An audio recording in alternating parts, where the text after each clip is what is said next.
আবার একটা নতুন টাস্ক, এনটিএসএ প্রোগ্রাম আছে, ব্লাড ডোনেশন প্রোগ্রাম। সেইখানে টিফিনের জন্য কিছু কেক নিয়েছি। আমার পুরো আঙুল ব্যথা হয়ে গেল।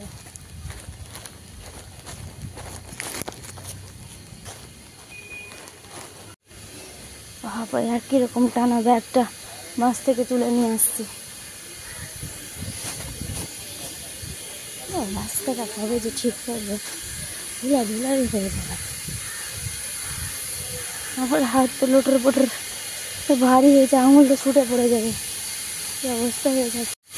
আগার মধ্যে লেটে হয়ে গেছে, দোকানে খাই। আজকে আমার এই রক্ত নিবে কি দিতে হবে। কি অবস্থা, খুব কষ্টের দিন। নার্ভাসও আছে, ব্লাড কোনো দিন দিইনি, আজকে প্রথমবার দিব। এই জন্য আমি দেখতে হবে কেমন হয়েছে ব্লাড ডোনেশন থেকে।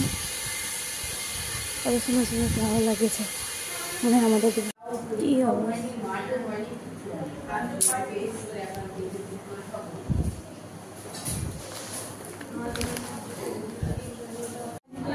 একদম ফিঙ্গারটা বাঁকা হয়ে গেছে, অনেকক্ষণ পরও ঠিক হয় না, এত ভারী ট্রেনে নিয়ে আসলাম।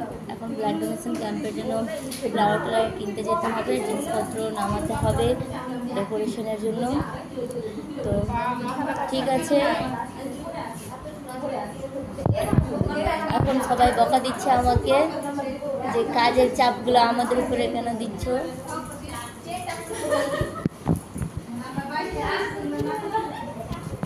তাই যাই হোক, দেখতে থাকো আমার চ্যানেলের ভিডিওগুলো, আর কমেন্টে জানাও কে কে ব্লাড ডোনেট করেছে নিজের। আমি তো প্রথমবার করতে চলেছি, নাহি আছে প্রথম। এখন আমরা চলেছি ফ্লাওয়ার কিনতে। ডেকোরেশনের জন্য কিছু ফ্লাওয়ার লাগবে, আর গেস্টদের জন্য কিছু বুকে, কিছু রথবাড়িতে যেসব জিনিস পাওয়া যায় তাই ওখানে যাচ্ছি। আমি আর আমার বান্ধবী এসেছি।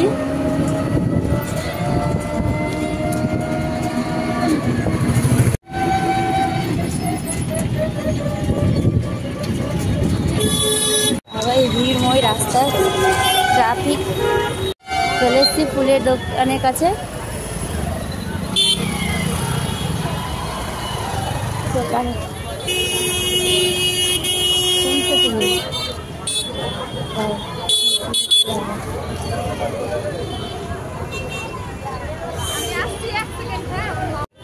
চলে এসেছি,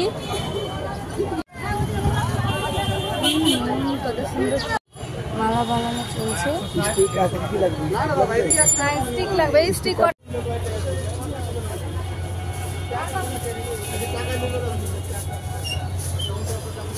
নিয়ে নিয়েছি, এবার রিবন নিতে চললাম।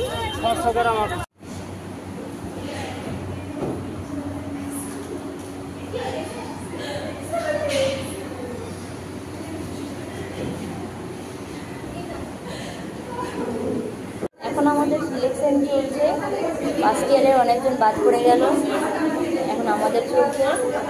আমরা কতদিন বাদ পেয়েছি দেখা যাক। রিজেক্টেড হয়ে গেলাম টেস্ট করার পর। আমার ব্লাড টেস্ট করলো, তো সেখানে স্ক্রিনিং টেস্টে আমার রিজেক্টেড হয়ে গেলাম। আমার হিমোগ্লোবিন লেভেল কম থাকার জন্য আমি প্যালোর আমার চোখ দেখে বললেন, আর তার মধ্যে আমার হচ্ছে না ব্লাড ডোনেট করা।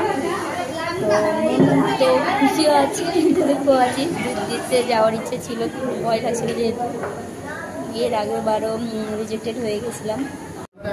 আলটিমেটলি সরকারি ট্রেনিংটাও পাচ্ছেন, এবং আরও যারা ক্লাসিক স্টুডেন্টরা আছেন সবাইকে